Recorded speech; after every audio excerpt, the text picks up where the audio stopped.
Hello guys. तो चलिए आज हम लोग शुरू करते हैं।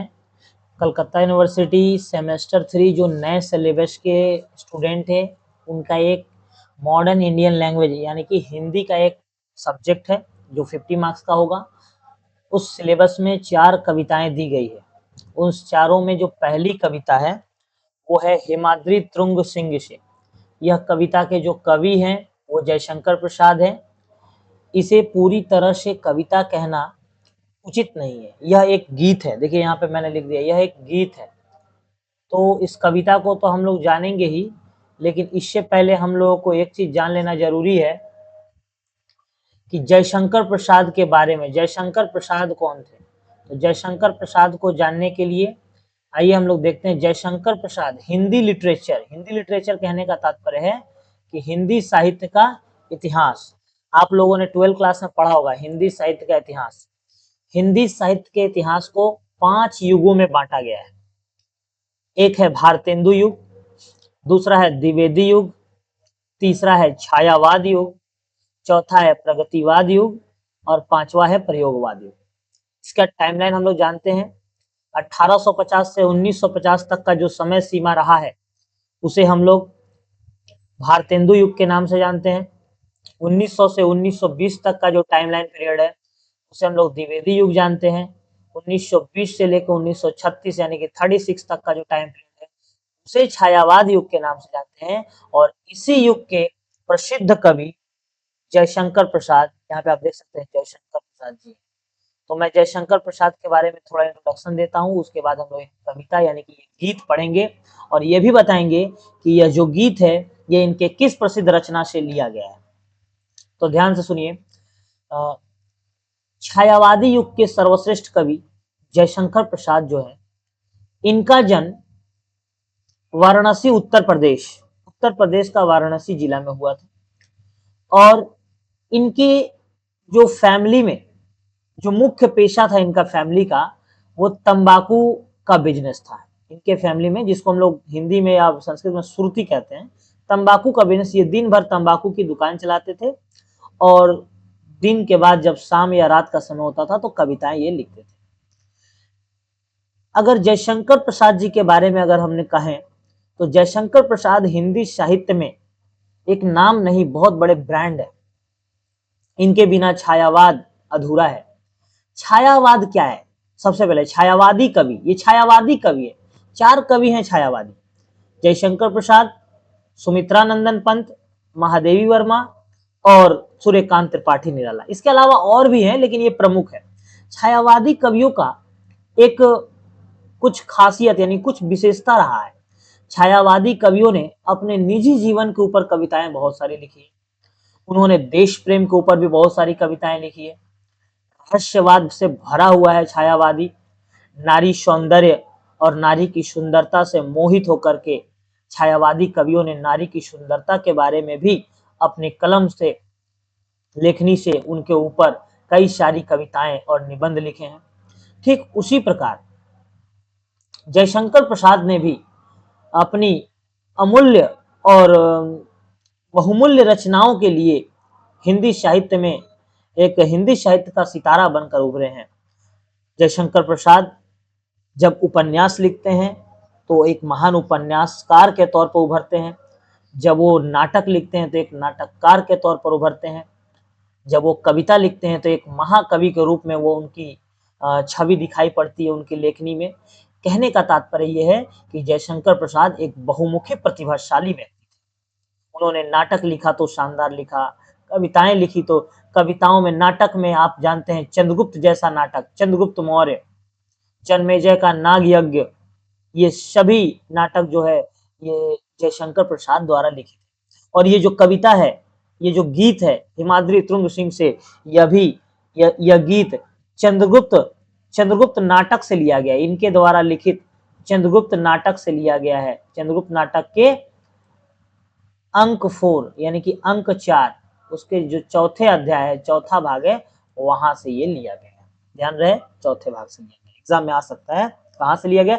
चंद्रगुप्त नाटक के चौथे भाग से लिया गया। किसी भी कविता को पढ़ने से पहले हम लोगों को उसकी पृष्ठभूमि जान लेना अति आवश्यक है। पृष्ठभूमि के बिना कोई भी कविता नहीं होती। पृष्ठभूमि क्या होता है? पृष्ठभूमि यानी कि बैकग्राउंड, कि ये कविता जो लिखा गया है इसका उद्देश्य क्या है, क्यों ये कविता किस समय लिखी गई है, इसके बारे में आइए जान लेते हैं। तो आप लोग चंद्रगुप्त को जानते होंगे। चंद्रगुप्त मौर्य हिंदी के, ऐसे हिंदी नहीं सॉरी, इतिहास के एक सूरवीर सम्राटों में से एक चंद्रगुप्त मौर्य, जिसके गुरु कौन थे सभी लोग जानते हैं, चाणक्य। चाणक्य ने ही चंद्रगुप्त को क्या धनानंद को मारने के बाद क्या किया था, मगध का सम्राट घोषित किया था। मगध साम्राज्य के जो सम्राट थे वो चंद्रगुप्त मौर्य थे। धनानंद बहुत ही क्रूर राजा था, क्रूर शासक था, जिसके अत्याचार से जनता त्रस्त थी, और इस अत्याचार से त्रस्त जनता को छुटकारा दिलाने के लिए चंद्रगुप्त मौर्य को चाणक्य ने एक राजा के पद पर नियुक्त किया। और उस समय चंद्रगुप्त मौर्य जब राजा थे तो देश पर, यानी कि मगध मगध मगध जो आज बिहार में, जिसे हम लोग गया जिला बोलते हैं, वो मगध है, ठीक है। तो उसके आसपास का एरिया जो साम्राज्य, उसे मगध कहा जाता है। तो मगध का जो राजा थे चंद्रगुप्त, उस समय देश पर सिकंदर का आक्रमण था। Sikandar 326 BC, 326 BC before Christ में सिकंदर का आक्रमण होता है हमारे देश पर। और सिकंदर कहाँ का था? यवन। यवन यानी कि अगर हिंदी में बोले तो यूनान। यूनान का वो राजा जिसने देश पे आक्रमण किया। और चंद्रगुप्त मौर्य तो उस समय देश के शासक थे। उसी नाटक में आप लोग जानते होंगे तक्षशिला के जो प्रोफेसर थे, अर्थशास्त्र के ज्ञानी चाणक्य जी रहते थे, वहीं पर राजकुमार आम्भी, राजकुमार, आइए आप कहानी कविता के ऊपर हम आ चुके हैं। राजकुमार आम्भी, ठीक है, जाना क्या नाम है? आम्भी, राजकुमार आम्भी। राजकुमार आम्भी, आम्भी कहाँ के राजा थे? राजकुमार आम्भी तक्षशिला, तक्षशिला, तक्षशिला जो आज अफगानिस्तान में तक्षशिला। और इनकी महारानी, महारानी अलका। अलका, इस गीत की मुख्य पात्र जो है, इस मुख्य पात्र है वो अलका है। इस गीत की मुख्य पात्र जो है राजकुमारी अलका, यानी कि राजकुमार आम्भी की पत्नी राजकुमारी अलका है। जब सिकंदर का आक्रमण होता है तक्षशिला पर और हमारे देश पर, तो राजकुमार आम्भी इससे बहुत ही परेशान रहते थे। राजकुमार आम्भी को ऐसा लगता था कि अब हमें सिकंदर से समझौता कर लेना ही उचित और न्यायपूर्ण होगा।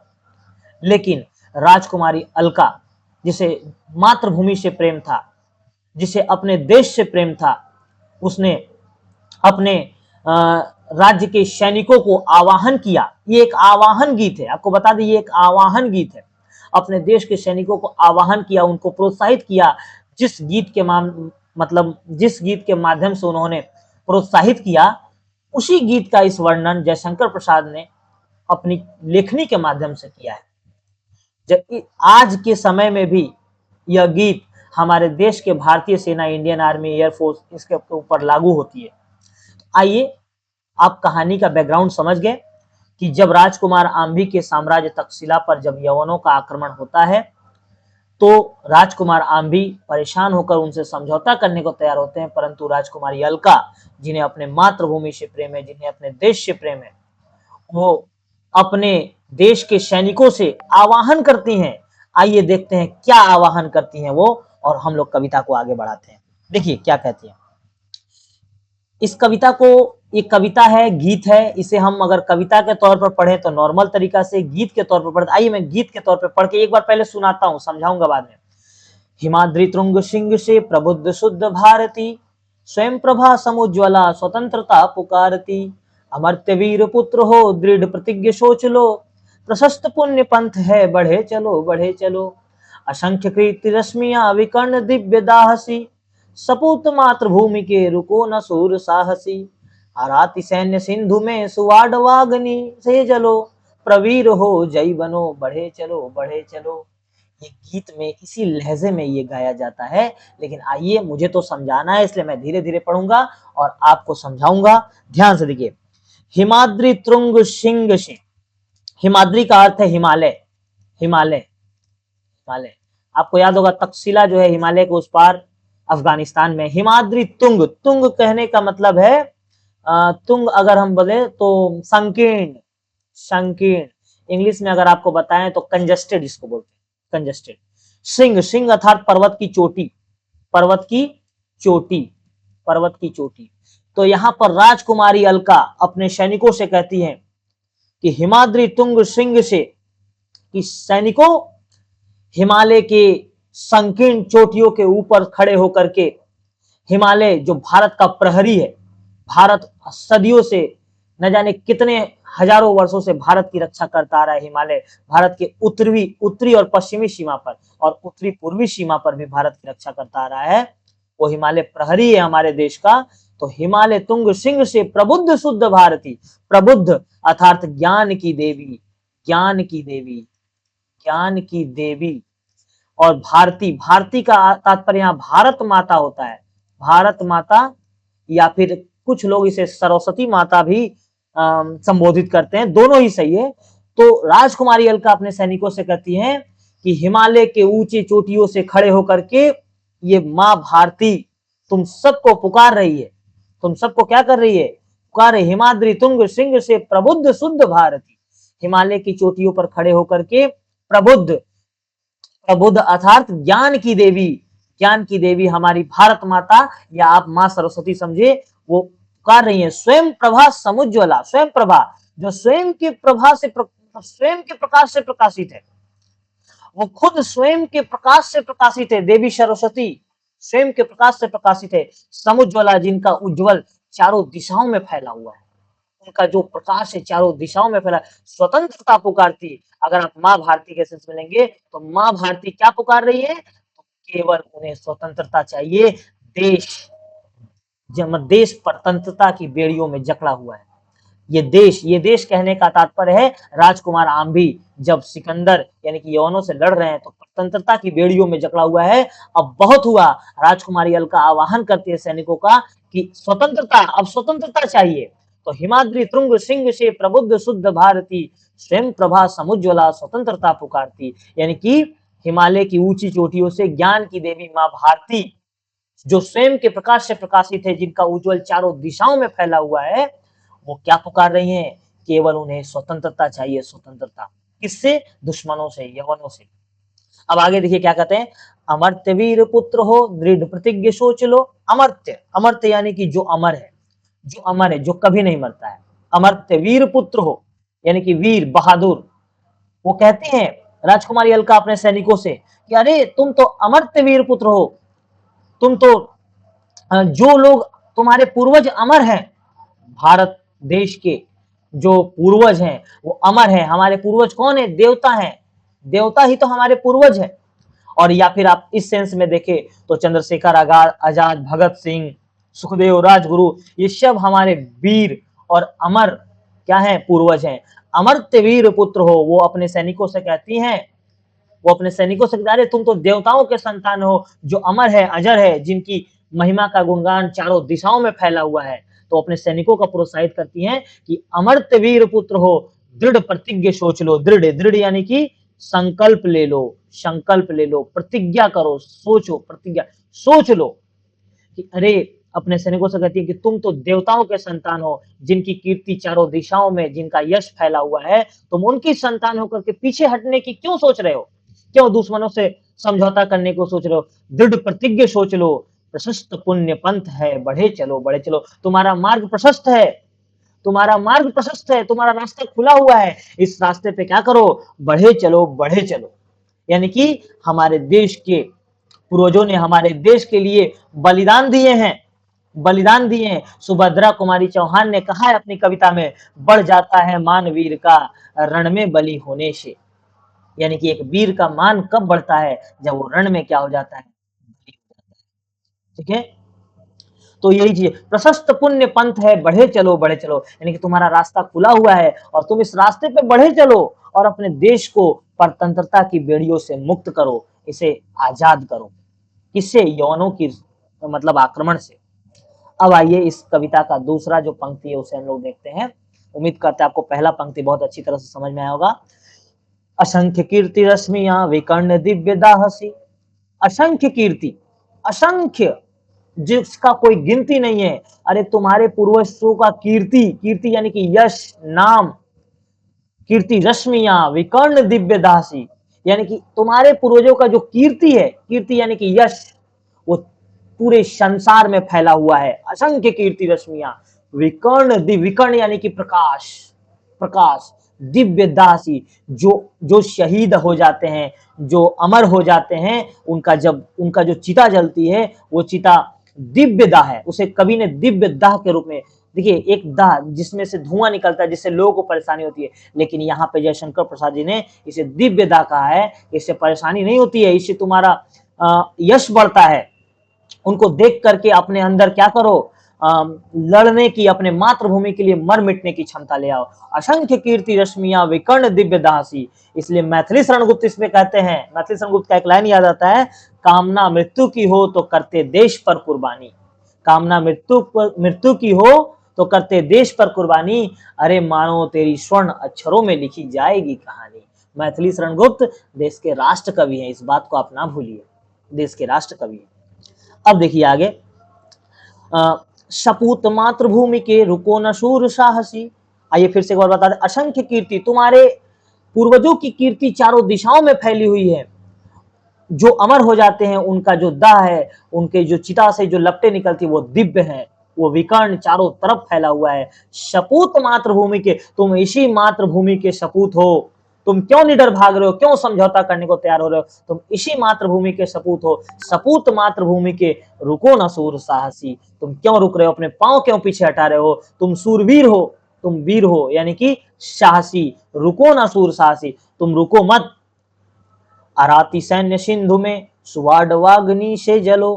अराती, आइए, अराती का मतलब होता है दुश्मन, दुश्मन, दुश्मन यानी कि यवन, जो आक्रमण कर रहे हैं, दुश्मन, ठीक है, एक मिनट, इस दुश्मन।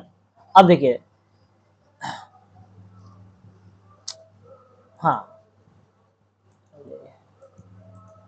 देखिए, दुश्मन तो अराती सैन्य सिंधु में सुवाडवाग्नि से जलो। अराती यानी कि दुश्मन, सैन्य दुश्मनों की जो सेना है, अराती सैन्य दुश्मनों की जो सेना है सिंधु में, वो सिंधु प्रदेश है, अफगानिस्तान का, पाकिस्तान का सिंधु, सिंधु में सुवाडवाग्नि, सुवाडवाग्नि, बड़वाग्नि जिसको बोलते हैं, बड़वाग्नि आप लोग जानते होंगे, बड़वाग्नि, बड़वाग्नि जो होता है ना, बड़वाग्नि समुद्र की आग को कहते हैं बड़वाग्नि। देखिए यहाँ पे लिखा है सुवाडवाग्नि से जलो, यानी कि जो दुश्मनों की सेना जो समुद्र के समान है, विशाल सेना, दुश्मनों की तुम विशाल सेना देख के जो डर रहे हो, समझौता करने को तैयार हो रहे हो, समुद्र रूपी दुश्मनों की सेना को तुम ठीक समुद्र में, जैसे जैसे समुद्र में, इस समुद्र की आग को वडवाग्नि कहते हैं, जंगल की आग को दावाग्नि कहते हैं, उसी तरह से जिस तरह से समुद्र के अंदर लगने वाली आग समुद्र के जीव जंतुओं को मौत के घाट उतार देती है, ठीक उसी तरह से तुम दुश्मनों की समुद्र रूपी सैन्य शक्ति को तुम समुद्र रूपी आग से क्या करो, जला दो, उनको पूरा विनाश कर दो उनका। प्रवीर हो जय बनो, अरे तुम वीर नहीं, तुम प्रवीर हो, तुम महावीर हो, तुम्हारे पूर्वज वीर हैं, उनका यश चारों दिशाओं में फैला हुआ है। जो बलिदान देते हैं देश के लिए, उनका उनका चारों दिशाओं में नाम बढ़ जाता है, उनका मान सम्मान ही अलग होता है। उनके लिए, उनके ऊपर मतलब लेखनी लिखी जाती है भाई। दिनकर जी ने लिखा है, कलम आज उनकी जय बोल, जला अस्थिया बारी बारी, छिटकाई जिसने चिंगारी, जो चढ़ गए वेदी पर लिए बिना गर्दन के मोल, कलम आज उनकी जय बोल। ये दिनकर जी का है, प्रगतिवादी कवि है। आइए, तो क्या कहते हैं, अराती सैन्य सिंधु में सुवाडवाग्नि से जलो, प्रवीर हो जय बनो, बढ़े चलो बढ़े चलो, यानी कि दुश्मनों की जो सैन्य समुद्र के रूप है, उसे समुद्र रूपी आग से जला के तुम नष्ट कर दो। प्रवीर हो जय बनो, तुम वीर हो इस देश के, तुम जय बनो यानी कि विजयी भव, तुम क्या हो, तुम जीत हासिल करो, बढ़े चलो बढ़े चलो, और तुम क्या करो, इस यवनों पर आक्रमण करो। ये सभी गीत राजकुमारी अलका के माध्यम से जयशंकर प्रसाद जी ने, राजकुमारी अलका कहाँ की महारानी थी, तक्षशिला के राजा आंभी की धर्म पत्नी थी राजकुमारी अलका। जबकि राजकुमार आंभी हार मान चुके थे, लेकिन उनकी पत्नी, उनको देश से प्रेम था, उनको मातृभूमि से प्रेम था, उन्होंने अपने सैनिकों का इस गीत के माध्यम से आवाहन किया है। तो उम्मीद करते हैं आपको यह कविता पूरा अच्छी तरह से समझ में आया होगा, और इससे जो एमसीक्यू बनेंगे उसे आप कर लेंगे। अब एमसीक्यू या डेस्क्रिप्टिव, मुझे लगता है एमसीक्यू ही आएंगे, डेस्क्रिप्टिव आएंगे तो भी आप व्याख्या कर सकते हैं। तो चलिए, अगले वीडियो में जब हम मिलेंगे तो अगली कविता के साथ मिलेंगे। तो आप लोगों को अगर ये वीडियो अच्छा लगा हो और आपका कुछ भी हेल्प हुआ एग्जाम के लिए तो प्लीज इसे लाइक करें, जिससे मुझे मोटिवेशन मिले। लाइक करने से कुछ होगा नहीं, एक मोटिवेशन मिलता है कि हाँ लोग पसंद कर रहे हैं, तो हम जल्दी जल्दी कोशिश करेंगे ये वीडियो डालने का और भी वीडियो डालने का। कमेंट जरूर करें। चलिए धन्यवाद।